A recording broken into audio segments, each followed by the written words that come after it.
voudrais simplement rendre, Rabbi David et moi rendrons un hommage très appuyé au Rav Ariel Messès.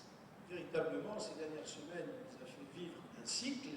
Cette soirée est l'aboutissement d'un cycle qui a alterné des conférences comme celle de Roger Kerman, la soirée d'évocation et de commémoration sur le Shoah, l'Akba Omer, avec une chaleur absolument habituelle. Ce soir, nous allons avoir donc une soirée de cantor, donc de liturgie. Et donc, je voudrais remercier très vivement, très chaleureusement Rav Ariel, qui ne s'arrêtera pas là, puisqu'en juillet, il nous présentera, Rabbi David, vous le savez, le programme pour toute une année d'activité. Voilà, qu'il soit ici remercié au nom de toute l'association et de Rabbi David. Je vous donne la parole, Rabbi David.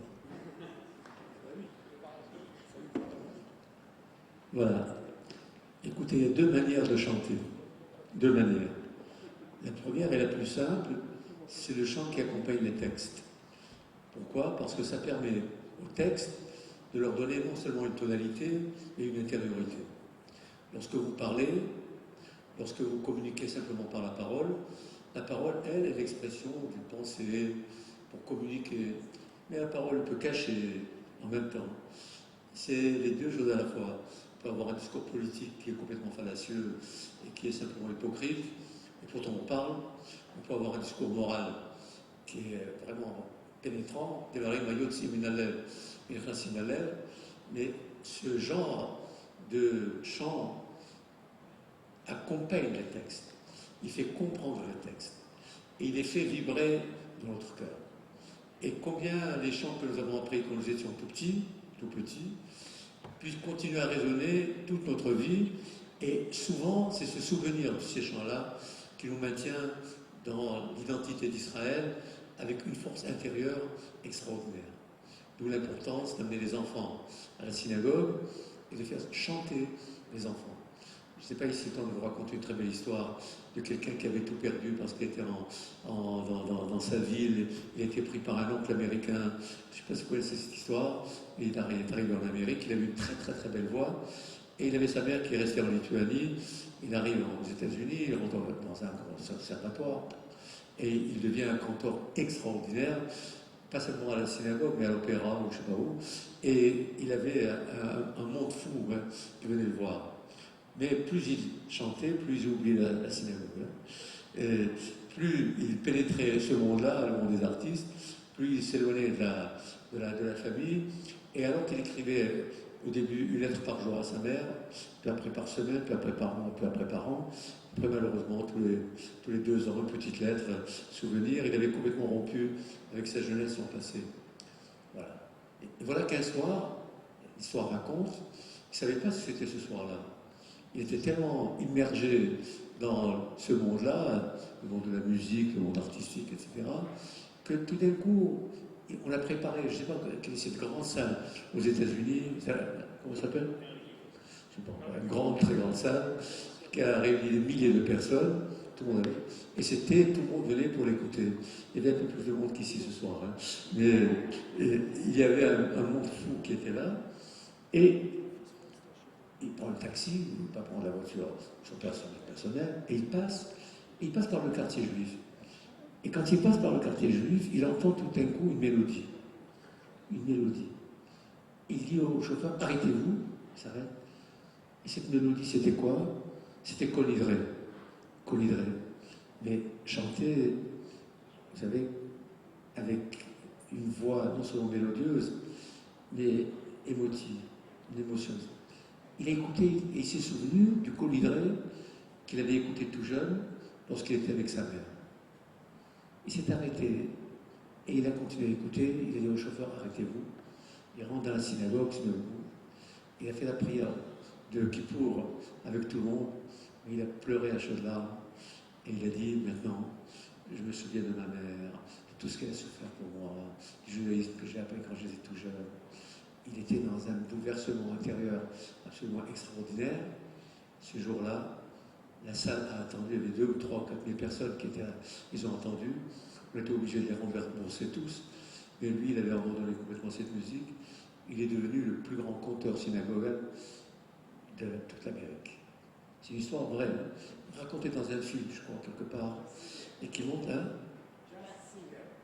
Bon, voilà, regardez, je n'ai pas tout à fait cette culture, mais en tout cas, ce qui prouve que lorsqu'on a appris quelque chose dans sa jeunesse, surtout la musique, vous savez, à la table de ses parents, dans la synagogue, etc., ça reste imprimé dans votre cœur. Lorsque le jour de Kippour, vous entendez Hachar et Ratzon, ou vous entendez des moments de poésie, vous êtes complètement remué. Mais c'est toujours, vous écoutez le chant qui accompagne un texte. Mais dans le Zohar, il est dit qu'il y a une autre dimension qui s'appelle Echad Hashir. Echad Hashir, c'est le palais du chant. Il y a, dans la Kabbalah, on dit, dans un texte, qu'autour du trône de Dieu, il y a des palais.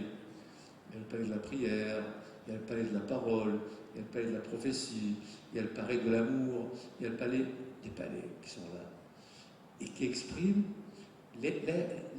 l'existence profonde et intérieure de l'être humain. Et il y a un palais du chant, Echal Hashir. Donc ce palais du chant, ce n'est pas un chant qui accompagne les textes. Le chant fait partie de l'élévation spirituelle et personnelle qui fait que l'on regarde le monde comme si le monde était en train de chanter. Comme si l'univers tout entier participait à une sorte de mélodie qui monte de la terre pour aller vers le ciel. Et c'est un tremblement intérieur. Comme dirait David Ameller, Hashamaim s'appelle Kevodel, Maaseh Adam Mageda Makia. Le ciel est en train de célébrer Dieu. Et il y a un livre qui s'appelle, je ne me rappelle plus du texte, comment il s'appelle? Il y a un livre dans lequel on parle du chant de chaque jour, et qui fait que ce ne sont pas les mots qui ne sont pas importants, c'est le transport complet du monde dans lequel on n'est plus sur Terre. Hein. On n'est plus sur Terre. On est comme envahi, comme enivré, vous voyez, par le chant du monde qui va vers Dieu et qui fait qu'on est transporté dans un univers tout à fait différent. Ce n'est pas l'univers du rêve, ce n'est pas l'univers de l'utopie, non. C'est un rêve de l'être lui-même qui s'élève à un niveau où les mots n'existent pas, où la parole a disparu, où il n'y a que l'expression d'un cœur qui quelquefois psalmodie, quelquefois pleure, quelquefois est irrité, quelquefois est là, mais cette expression qui existe comme ça dans le monde, elle est aussi signifiée par le son du chauffard. Ce chant du chauffard qui représente Echad Hashir en même temps, qui représente, vous savez quoi, la mélodie?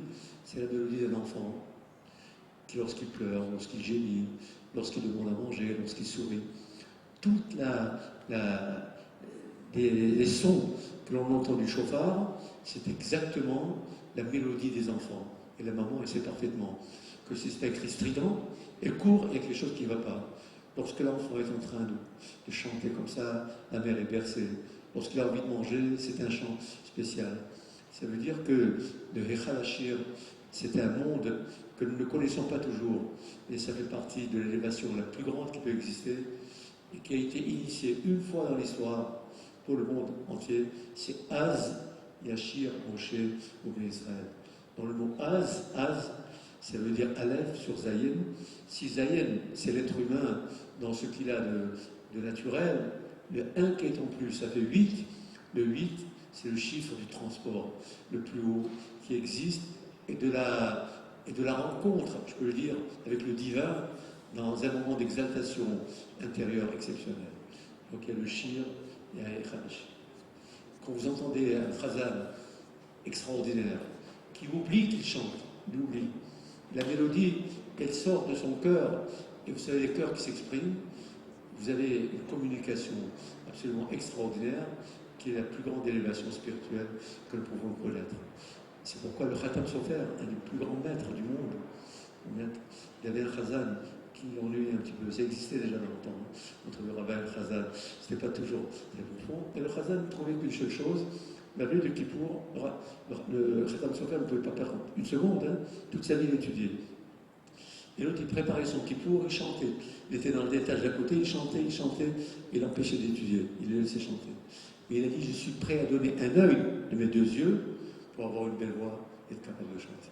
Voilà ce que dit le Khatam Sofer. C'est dire combien chanter pour les enfants, chanter pour la synagogue, chanter pour la communauté n'est pas un acte anodin qui fait partie de l'identité de l'homme, de sa spiritualité, de sa capacité de dépasser les mesquineries, les cœurs. Vous êtes presque évaporé dans un univers que l'on ne peut pas deviner si on ne le vit pas. Et ça, j'ai vu des tzadikim, des grands que je connais, moi, qui ont chanté, qui n'avaient pas une très très belle voix. Ils avaient une voix cassée, une voix brisée. Et quand ils chantaient, il fallait qu'ils commencent à chanter, on avait des larmes dans les yeux parce qu'on sentait ce chant venait d'un cœur, il exprimait quelque chose d'ineffable. C'est toute l'importance de la communication par le chant, et c'est un des fondements, je peux dire, de l'identité d'Israël et en même temps de sa vocation dans la relation spirituelle entre l'homme et Dieu. Voilà ce que je voulais vous dire. Merci beaucoup, et maintenant, place au chant. Ne pas être aux côtés du Grand Rabbin de Paris dans cette synagogue extraordinaire qu'il a créée, aux côtés d'Ariel, pour tout le travail, du Rav Ariel, pour tout le travail qu'il fait, aux côtés de Georges, et écouter ces mélodies extraordinaires, même pour un court instant. Donc, excusez-moi de ne pas pouvoir rester toute la soirée avec vous, mais j'ai eu le plaisir d'entendre les chants du Grand Rabbin. Que Dieu lui donne la chance, la force, la joie dans sa famille, et qu'il nous donne la possibilité de l'écouter encore chanter longtemps. Je me souviens, il y a quelques années, on m'avait demandé d'écrire un petit mot pour le Aleph Bet du Grand Rabbin de Paris. C'était un des premiers Aleph Bet, vous savez, sur ActuJ, c'était le premier. Donc il y a 6-7 ans. Et je cherchais quoi raconter, et je me suis souvenu que quand j'étais à Guy Patin, j'étais donc sur le même étage, et le Grand Rabbin de Paris était mon directeur, j'étais à Guy Patin, et le matin, tous ceux qui étaient sur cet étage, on avait la chance extraordinaire de nous réveiller avec la voix du Grand Rabbin David Messas, qui n'était pas Grand Rabbin encore, il était le directeur de Guy Patin, et les étudiants qui étaient là, on se levait avec ces mélodies qui nous rappelaient, pour nous Marocains, notre enfance. Pour les Tunisiens, ça les faisait un peu râler, mais c'est pas grave. Mais c'est pas grave. Et ça nous rappelait notre enfance, et c'était la première anecdote que j'ai racontée et que je raconte souvent, parce que à chaque fois que je l'entends, je me souviens de ces matins, de ces réveils que nous avions ensemble. C'est une excellente initiative de nous permettre d'entendre, de nous rappeler, de cultiver pour les plus jeunes. Je vois des enfants, je vois des jeunes qui n'ont peut-être pas entendu ces chants dans les synagogues du Maroc, et qui continuent à les entendre ici. Et je crois que j'ai, pour dire 3 mots un peu plus approfondis, si on peut dire, ça fait quelques semaines que vous m'entendez beaucoup parler du patrimoine de la communauté juive de France, en parlant de la nécessité de préserver, de soutenir, de développer nos synagogues. Le patrimoine, c'est pas que de l'architecture. Le patrimoine, c'est tout ce qu'il y a à l'intérieur de l'architecture. C'est ce que chacun d'entre nous fait vivre à l'intérieur de chacune des synagogues.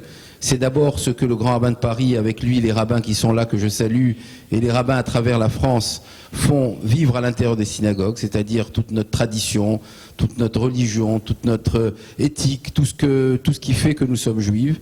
Et le patrimoine chanté, la liturgie, ce que nous écoutons, ce qui nous permet d'avoir du plaisir quand nous sommes à la synagogue. Parce que le grand rabbin, en chantant, il avait à la fois du plaisir, et on a senti l'émotion de chanter des chants qu'il chantait avec son père, Zichron Livracha, avec son grand-père, avec sa famille, et de les rechanter ici en son absence. C'est l'émotion d'une tradition, et nous sommes les détenteurs de cette tradition. Alors il faut l'écouter, réécouter, pour à notre tour les apprendre. Et même Alex Buchinger est venu ce soir écouter les traditions de notre culture, pour pouvoir apprendre à les transmettre à ses enfants, à ses petits-enfants de chez nous. Merci, Chazak Ubaruch, et Hatzlacha. Et encore une fois, comme je le fais régulièrement, que Dieu donne une une santé extraordinaire, une longue vie, une hatzlacha à notre grand rabbin de Paris, pour lequel j'ai le plus profond respect et pour lequel j'espère essayer d'accompagner l'ampleur et la diversité des projets qui, chaque année, chaque jour, germent dans sa tête et qui sont importants pour le judaïsme français. Merci. Le thème de la soirée s'appelle Galgal Hashana, le cycle de l'année. Et si on parle de cycle de l'année, c'est parce que justement il y a un processus qui s'opère, qui commence avec le début de l'année et qui finit à la fin de l'année. Et chaque année, ce cycle recommence et ce chemin de vie se répète. Et je vais essayer avec vous, en quelques instants, en quelques minutes, eh bien de décrire ce cycle. Comment ce cycle commence, comment il se finit et quels sont les enjeux qu'il développe devant nous. Eh bien, Rachamim nous dit la chose suivante. Le but de la vie, l'homme vient sur Terre, pourquoi? Pour retrouver son Créateur. Pour vivre finalement dans un état de proximité, de fusion avec Akadosh Baruch Hu. On vient sur Terre, on est dans un monde où Dieu se cache, Olam veut dire Ne'elam, caché. Eh bien, le but de notre vie, tout au long des années qui sont à notre disposition, c'est d'essayer dans ce brouillard, dans cette obscurité, de retrouver la présence divine. Eh bien, pour cela, Dieu nous a donné deux moyens essentiels. Le premier, avant même la Torah, eh bien, c'est le monde de la création. Le monde dans lequel nous vivons, Hashamaim, Mesaperim Kevod El. Le ciel raconte la grandeur de Dieu. Lorsque on a des yeux pour voir, les scientifiques qui sont là le savent, eh bien, lorsque l'on regarde la création, on est émerveillé. On est tout de suite saisi par un sentiment extraordinaire qui fait que dans la création, on est capable de retrouver la parole de Dieu. Les vrais scientifiques vous disent, il arrive un moment où je ne comprends plus, ça m'échappe. Il y a une équation, il y a quelque chose qui fait que je suis obligé de reconnaître qu'il y a une transcendance, qu'il y a une organisation dans ce monde qui me dépasse, et bien qui me révèle véritablement la présence de Dieu. Quand Dieu crée le monde, il crée le monde sans la Torah. Il crée le monde avec Adam Arishon, et il attend que Adam Arishon, de lui-même, arrive à se réaliser et à retrouver la parole de Dieu, et à vivre en harmonie parfaite avec le projet que Akadosh Baruch Hu avait pour lui. Adam Arishon a échoué. Deuxième tentative se fait plus tard avec Noach. De nouveau, ça ne fonctionne pas. Vient Abraham Avinu, et à ce moment-là, Dieu dit, je ne peux plus détruire le monde, je vais tout recommencer à partir d'un seul homme, à partir d'Abraham Avinu, qui va créer une famille, qui va créer un peuple, et qui va recevoir la Torah, et qui, par le biais de cette Torah, va pouvoir retrouver le message de Dieu. L'expérience de la nature, l'expérience de la vie uniquement intellectuelle, du regard que l'homme porte sur le monde, ne suffit pas. Dieu doit se dévoiler, doit se révéler, c'est la théophanie, c'est le moment où sur le mont Sinaï, Akadosh Baruch Hu se révèle à l'humanité à part la Torah. Et la Torah est cette seconde chance qui est donnée à l'humanité de retrouver le Créateur. C'est uniquement par la Torah, et c'est pas pour rien que la création est sous le signe de 10, les 10 paroles de la création, et la Torah également se trouve sur le signe de 10, les 10 paroles de la révélation. Et chaque fois que le chiffre 10 apparaît, nos sages nous disent bien qu'il y a là une apparition de Dieu, une révélation de Dieu. Dieu se révèle à travers la création. Si on n'arrive pas à le trouver à travers la révélation, la création, pardon, deuxième chance que nous avons, c'est la Torah, ouvrir le livre, étudier, approfondir les textes et trouver dans la Torah ce que Akadosh Baruch Hu attend de nous. Si vous regardez un petit peu les prières que nous récitons le jour du Shabbat, eh bien on retrouve exactement ce processus. Vendredi soir, nous disons Atachidashta. Et dans la prière du vendredi soir, on parle de Vayichulu Hashamayim ve'haaretz ve'chol tzevaam. On parle de la création du monde en 6 jours. On parle du fait que Dieu a cessé de créer, s'est reposé, s'est retiré. Et Asher bara Elohim la'asot. Dieu a créé le monde pour que nous le réalisons. C'est l'éveil à travers la création. Et c'est vrai, après les 6 jours de la semaine, après s'être investi dans le monde, après quelque part à travers tout ce que nous faisons, eh bien, après avoir oublié quelque peu le Créateur, eh bien, le Shabbat arrive, on s'arrête de créer, on s'arrête de travailler, les téléphones portables s'éteignent, les SMS s'arrêtent, Internet c'est fini, on n'est plus assailli par des téléphones portables qui sonnent comme celui-là d'ailleurs, d'accord? Donc on l'éteint et on commence à pouvoir regarder le monde qui nous entoure, c'est la lumière du Shabbat qui s'allume, la lumière du Shabbat qui nous permet finalement de voir notre prochain, de voir notre famille, de voir le monde qui est autour de nous et de pouvoir à travers le monde retrouver le Créateur. Voilà vendredi soir et voilà le début du Shabbat et c'est pourquoi dans le vendredi soir on commence avec cette prière de Vayichulu Hashamayim ve'haaretz qui rappelle eh bien, la création du monde. La nuit se passe, donc le lendemain matin arrive, Shabbat matin arrive, et voilà que finalement cet éveil qui devait être le nôtre à travers le monde de la création n'a pas été suffisant. On se réveille et on ne vit pas encore cette proximité avec l'Éternel que l'on voudrait vivre. Eh bien, une seconde chance nous est donnée, c'est venir à la synagogue et écouter la paracha de la semaine, étudier la Torah. La journée de Shabbat est consacrée à l'étude de la Torah. Et c'est pourquoi dans la Amida du Shabbat, que disons-nous? Ismach Moshe, Bematenat, Chelko. Nous avons une autre Amida, et c'est particulier au Shabbat. Tous les jours de l'année, nous avons des Amidot identiques, 3 prières identiques chaque jour. Le jour du Shabbat, nous avons des Amidot différentes. Et voilà que le Shabbat matin, nous avons une Amida dans laquelle nous célébrons l'étude de la Torah. Bematenat, Chelko, Shenulchot Avadim, Natad Amiado, Ondalefanecha, Al-Har Sinaï. On parle du mont Sinaï, on parle de la révélation sur le mont Sinaï parce que oui, ce jour de Shabbat est un jour où nous sommes disponibles pour voir le monde, et si ça ne suffit pas, pour étudier la Torah, et à travers l'étude de la Torah, être capable de retrouver son Créateur. Et c'est ce qui arrive, puisqu'à Mincha de Shabbat, la Amida de Shabbat est encore différente, et nous disons Ata Echad, Veshimra Echad. Tu es un, et ton nom est un, et nous arrivons vraiment à ce monothéisme qui est le nôtre, qui nous caractérise et qui fait que nous vivons cet état de proximité avec le Kadosh Baruch Hu. On commence par la création, la révélation, enfin la fusion avec le Créateur. C'est ce processus que nous vivons au cours de l'année. Et très brièvement, on va le constater ensemble. L'année juive commence, non pas à Rosh Hashanah, mais à Pessah. Chodesh Hazeh Lachem, Rosh Chodashim. L'année juive spirituelle commence à Pessah. Rosh Hashanah, c'est l'année civile. Ce n'était pas l'année spirituelle. Le peuple d'Israël est constitué en tant que peuple à Pessah. Et à Pessah, de quoi s'agit-il? Les 10 plaies d'Égypte. Qu'est-ce que les 10 plaies d'Égypte si ce n'est, eh bien, la perception de Dieu à travers la création. Les 10 plaies, c'est la preuve que Dieu domine la création. Et les commentateurs nous disent que chacune des plaies est en mettre en relation avec une des paroles de la création. Si l'on pouvait croire que la création a été faite et qu'elle est laissée à elle-même, eh bien, les plaies d'Égypte sont là pour nous rappeler que Dieu domine la création. Une plaie, une deuxième, une troisième.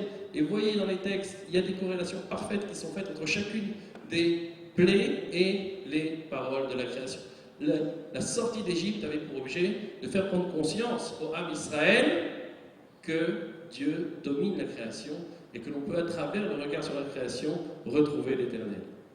On a commencé à Pessah et on continue vers Shavuot. On arrive à Shavuot après les 49 degrés et à Shavuot, nous n'avons plus les 10 makot, mais nous avons les Aseret Adiberot. C'est les 10 commandements. Les 10 commandements, la révélation.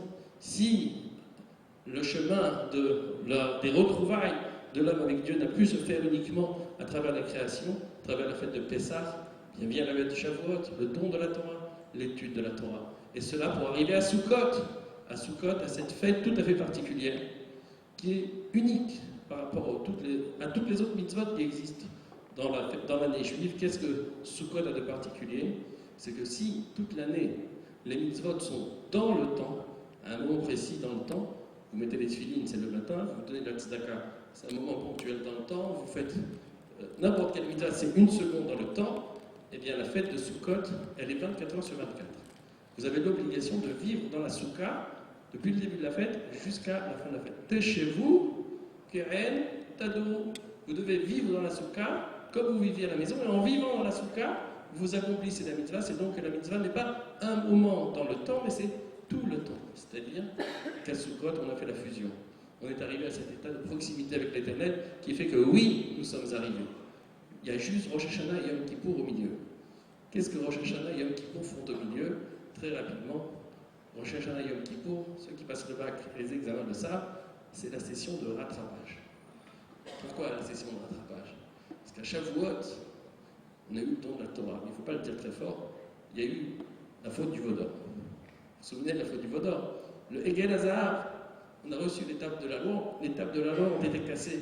Il a fallu un deuxième don de la Torah pour que la Torah soit véritablement donnée, acquise par l'homme Israël. Et peut-être que vous ne le savez pas, mais le second don de la Torah a eu lieu le jour de Kippour. Le jour de Kippour, faites le calcul, et vous trouverez que le jour de Kippour, c'est le jour où le Bnei Israël ont reçu pour la seconde fois la Torah. Et remarquez comment les choses s'accélèrent. Nous avons Rosh Hashanah, qui est séparé de Yom Kippour de 10 jours. Rosh Hashanah, Hayom Harat Olam. De nouveau ce processus entre la création, Rosh Hashanah, les 10 jours qui sont censés nous permettre de retrouver Dieu à travers la création. Et voilà que si ça ne suffit pas, Yom Kippour est là, Matan Torah de nouveau. Voilà que les deux éléments sont réunis. Le regard sur le monde, être ouvert sur le monde, être capable de lire le livre qu'est le monde. Et si ça ne suffit pas, si on n'est pas capable de lire et de retrouver la parole de Dieu dans le monde, nous avons cette solution qui est subsidiaire, qui vient ensuite en deuxième position quelque part, mais qui est indispensable, c'est l'étude des textes, l'étude de la Torah, et trouver dans l'étude de la Torah des solutions. Voilà Pessah, Shavuot, Sukkot, Rosh Hashanah et Yom Kippour au milieu, et je terminerai brièvement parce qu'on a parlé d'un cycle de l'année. L'année ne commence pas, elle commence à Pessah, mais elle ne finit pas à Sukkot. On a déjà suffisamment beaucoup parlé ici de cette deuxième partie de l'année, qui est beaucoup moins riche en fait, a priori. Cette partie de l'année qui commence au lendemain de Sukkot et qui finit à Pessah de l'année suivante.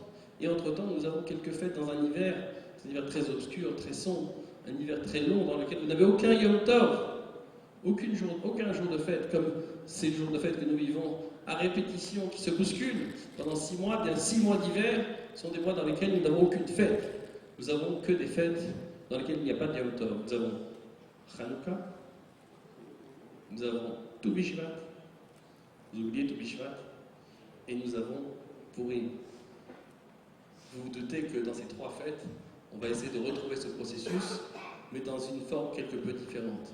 À Hanouka, c'est l'inauguration du Beth Amikdash.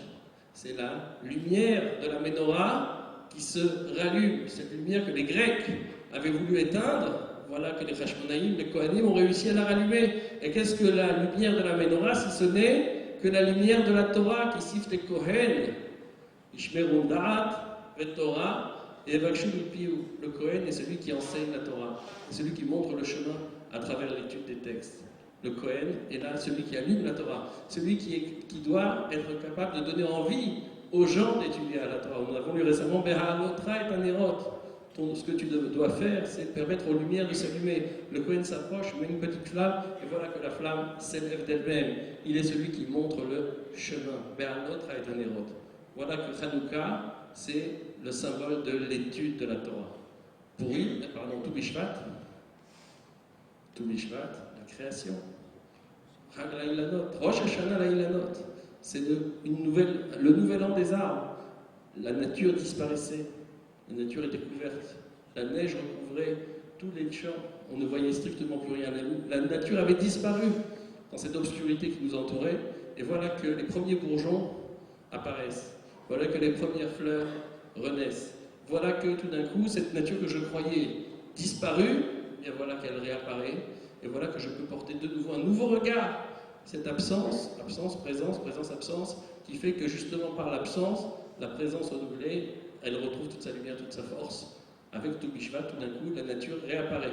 Elle est là tous les jours, je ne la vois plus. Je m'y habitue tellement qu'elle a disparu.